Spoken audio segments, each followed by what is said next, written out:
Donc après l'analyse de l'influence culturelle des civilisations négro-africaines sur les autres civilisations, nous allons voir maintenant l'influence sur le plan scientifique, mais également sur le plan technique des civilisations négro-africaines.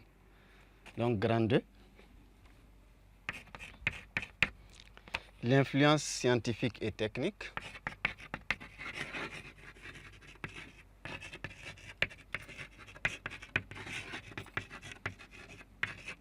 Scientifique et technique.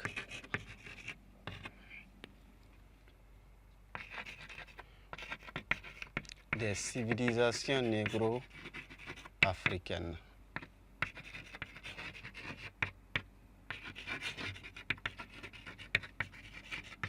Sur les autres civilisations.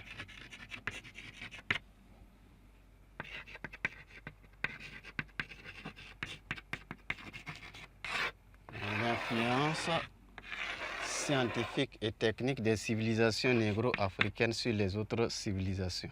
Premièrement, nous allons voir l'influence scientifique.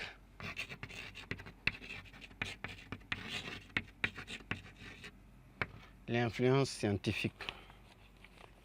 Donc, au-delà du volet culturel, sur d'autres plans aussi, les civilisations négro-africaines ont beaucoup influencé des civilisations au-delà du continent africain. Et cela également sur le plan scientifique, mais également sur le plan technique.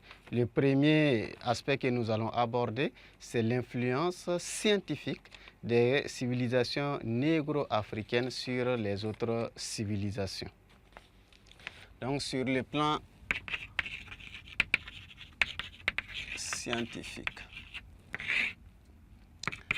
Ici, nous allons retenir premièrement un aspect, à savoir la médecine.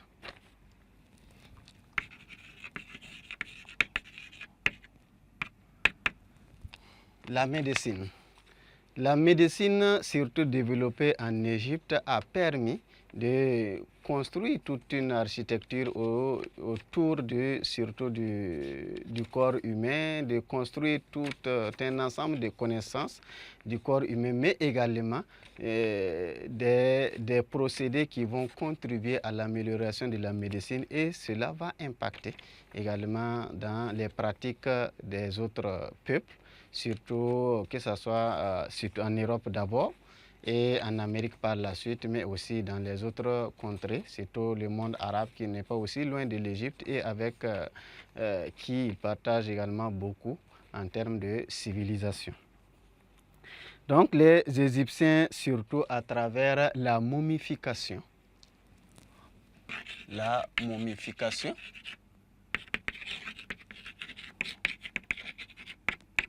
C'est un procédé qui permet de conserver les corps, et surtout l'une des momies également les plus admirées actuellement, c'est celle de Ramsès II, qui depuis les années moins 1200 est conservée jusqu'à présent grâce au procédé spécifiquement égyptien. Et cela a beaucoup contribué à améliorer, à développer la médecine, puisque le travail fait a nécessité des connaissances très approfondies en termes de chirurgie. En termes de chirurgie.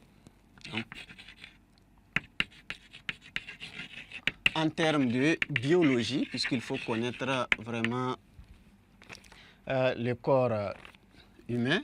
Il y a également la chimie, ainsi de suite.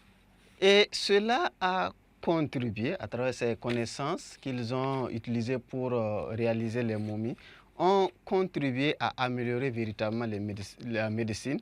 Et beaucoup de peuples, beaucoup de savants venaient en Égypte pour s'inspirer des procédés égyptiens en termes de conservation du corps, mais également en termes d'intervention chirurgicale. Et cela, que ce soit la Grèce, que ce soit la Rome, que ce soit également d'autres civilisations qui vont développer par la suite, chacun va s'inspirer des pratiques égyptiennes.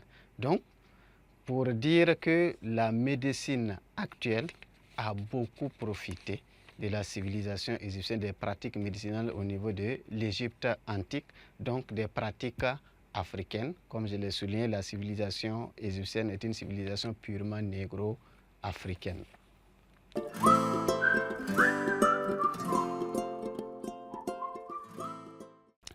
Après cela, nous avons également les mathématiques.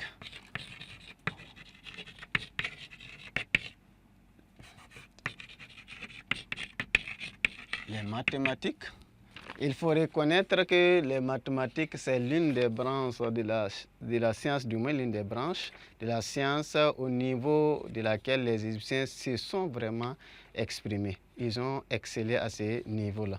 Ce sont des fins connaisseurs en termes de géométrie, ce qui va leur permettre de mieux construire leurs différentes infrastructures, les monuments, ainsi de suite. Donc, de solides connaissances en termes de géométrie.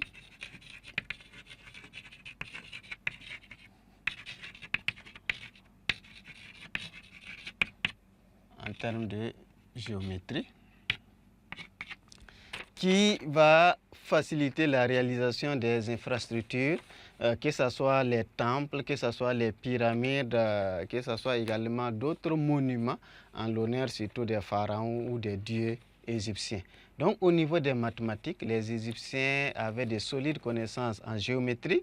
Ils savaient parfaitement calculer, que ce soit la surface du rectangle, du carré, également le volume du cylindre, ainsi de suite.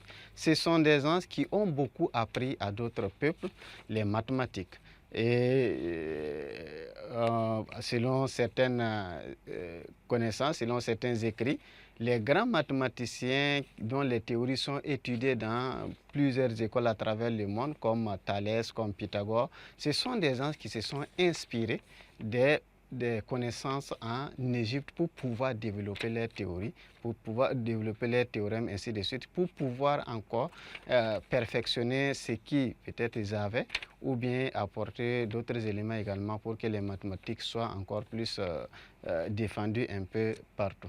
Donc, ces connaissances des Égyptiens, donc par conséquent des Africains, ont beaucoup influencé les connaissances en Europe, en Amérique et même partout dans le monde entier. Chacun, on parle de géométrie, il n'y a pas cette civilisation qui ne parle pas de géométrie. Il n'y a pas cette civilisation qui ne va pas parler également peut-être des calculs, ainsi de suite. Donc, les mathématiques, ce sont également des éléments sur lesquels les civilisations africaines se sont basées pour pouvoir influencer d'autres civilisations parce qu'ils auraient été les premiers à mieux s'exprimer là-dessus. Après les mathématiques, il y a également l'astronomie.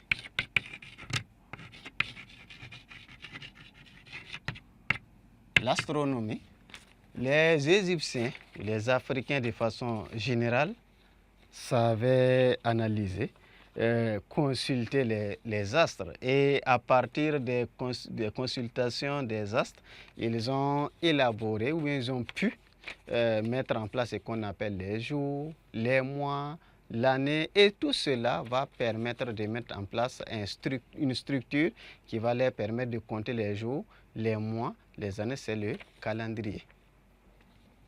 Donc, les solides connaissances à ce niveau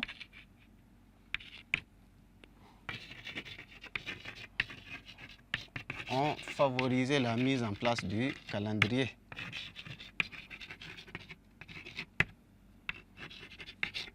Favoriser la mise en place du calendrier.